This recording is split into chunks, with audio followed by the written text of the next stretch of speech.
Dana, we just might have witnessed one of the greatest light heavyweight title fights in UFC history. Who did you score it for?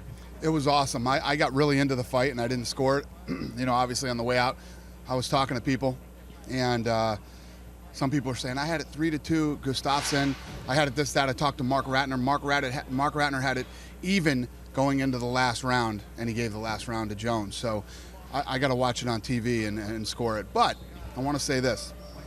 The other day, came here and did the scrum.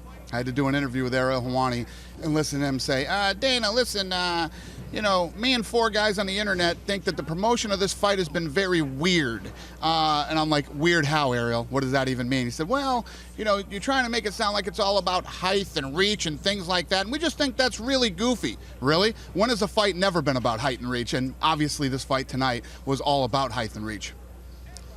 For the record, if I may. Oh, yeah, please. I never said that I disagreed with it. In fact, for the record, I actually thought it was a very smart way because you were promoting tactics as opposed to just this guy's going to stand and trade. What I was talking about was pride of a nation. Ingemar Johansson, Floyd Patterson, Sweden, all that stuff. So in Sweden they would have cared about that, but the rest of the world they wouldn't, because the reality about this fight was everybody's always had problems with Jon Jones' height and reach, and this guy matched him in height and reach, or as close as anybody's ever going to get. And tonight it was a huge factor in this fight. That being said, were you expecting it to go down like that? 5-round war, that he was able to take those shots? Not only did I not expect it to go 5 rounds, I never thought that Gustafsson would be able to stop Jon Jones' takedown. I thought that was going to be his weakness in this thing. I thought he would probably outstrike Jones, then Jones would take him down and try to ground and pound him. And that never happened. It was actually the actual opposite. Gustafsson took him down. First time ever in Jones's career. Is this one of those fights that, even though Jones kind of squeaked by, he's looked superhuman, that almost, thus far in his career, no one has really tested him, that now people will respect him more because he was able to survive? Yeah, I mean, the guy's got an incredible chin. The guy's got unbelievably unorthodox striking where he can spin with those elbows. Then Gustafsson came back with one of those too. It was an amazing fight. It was a great night.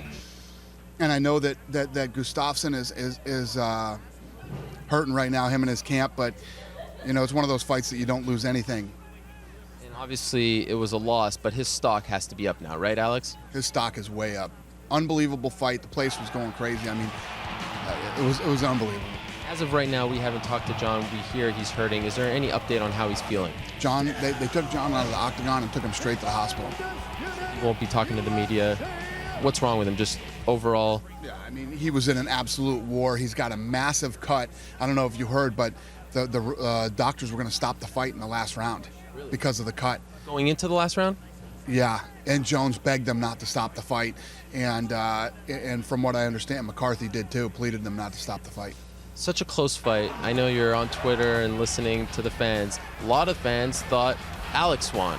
Is there a chance? I know it's rare when the champion retains, you do an immediate rematch. Is there a chance you do this again right away? Yeah, there's a real good possibility we could do this again. What do you do with Glover then? We give Glover another fight. Is that what you're leaning towards right now? I'm not, literally, hadn't even thought about it till you just said it. But you like the idea? I like the idea. I think that fight was awesome. I think this is one of those fights that people would love to see again. And yeah, and it'd be hard for either one of the fighters not to think they both should rematch. Obviously, Jon is the champion, but would you consider doing this in Sweden? That could be one of the biggest events ever in that country's history. I haven't even considered it at all, so I obviously haven't thought of where it would be either, so I don't know. Did you have a chance to talk to Jon after the fight? I didn't. I just shook his hand, that's it. What about Alex? I shook his hand and talked to him for a minute. I said, kid, you lose nothing in this fight. I know it sucks that you lost, and you're not walking out of here with that belt, but like you said, stock is through the roof. Let's talk about the co-main event. Renan Barão, really, he cemented his place as not only the interim champion, but maybe the best bantamweight right now. Does that fight have to happen? Do you almost wait now for Dominic to come back because that would be so huge? Yeah, it's a big fight. And the kid is so unbelievably amazing. He's just, I don't even have words for that kid. He's hasn't lost in over 8 years, 21 fights in a row. It's just, wow. Is there an official deadline in place? Dominic has to be ready by this time.